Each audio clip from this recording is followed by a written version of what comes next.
Hello लोगोफोर, नोंथांमोनखौ बयखौबो S बर'सा YouTube चेनेलाव बरायबाय। बेयो आंनि फार्स्ट ब्लग। बे फार्स्ट ब्लगाव नोंथांमोननो आङो आंनि सिनायथिखौ होगोन।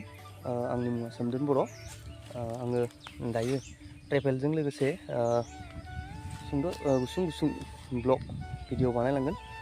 बे ब्लग भिडिअखौ नोंथांमोना सापर्ट खालामदो आरो आंनि चेनेलखौ सापर्ट खालामदो।